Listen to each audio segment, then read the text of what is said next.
You know, when we think of Advent, our minds usually jump straight to those countdown calendars, right?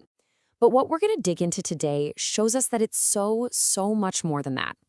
Advent isn't about just waiting around. It's a season that kicks off with a really powerful, direct summons. And that summons, it's right here in these two stark words: stay awake. Now, this isn't some gentle suggestion. It's an urgent command, a call to attention.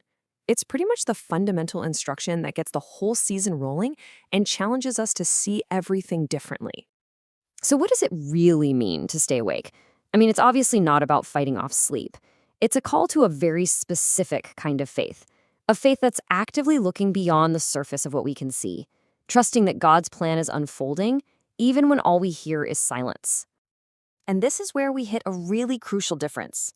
The kind of faith Advent is asking for isn't just passively agreeing that, yep, God exists. No, it's an active, dynamic trust. It's a confident belief in a God who is constantly moving towards us, a God who comes. Think of it like this. It's the difference between knowing a fact about someone and actually trusting that person. So, to really get a handle on what this active trust looks like, our source points us to two people we all know, Mary and Joseph. Their story isn't just some historical tale. It's a real-world model for what it means to have faith in something you can't see yet.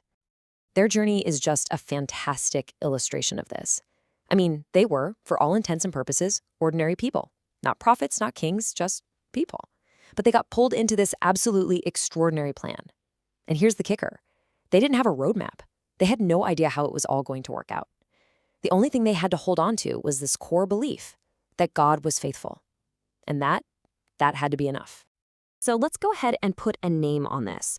We can call it Advent faith. And what is it?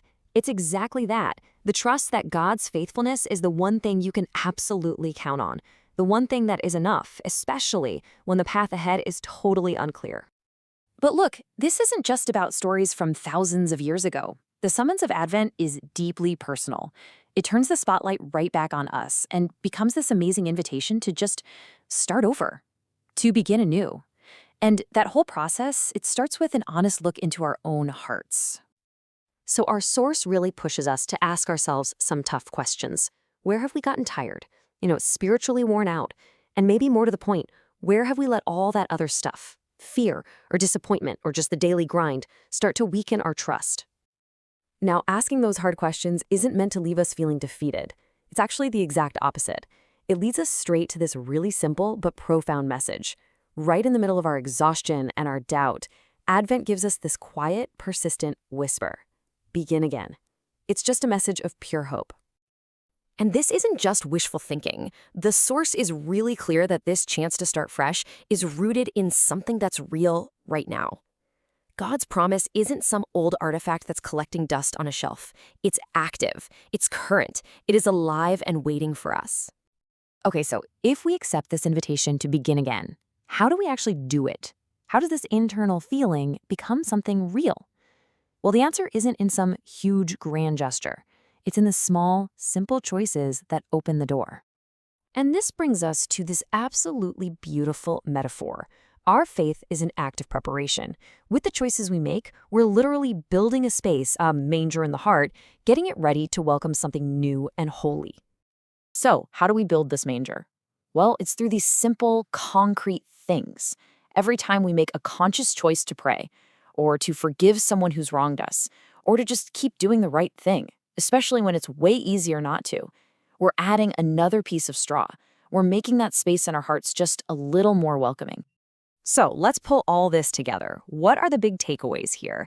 First, Advent is a call to do something. It's a summons to active trust, not just passive waiting. Second, any real renewal has to start with some honest self-reflection. And finally, and this is the most hopeful part, it's our small, consistent, faithful actions that create the space for amazing change to be born. And that really leads us to the final thought here. Our source says that faith is what opens the door for Christ to enter. So that leaves every single one of us with a really powerful question for this season. What door is waiting for you to open? Thanks for digging into all of this with me.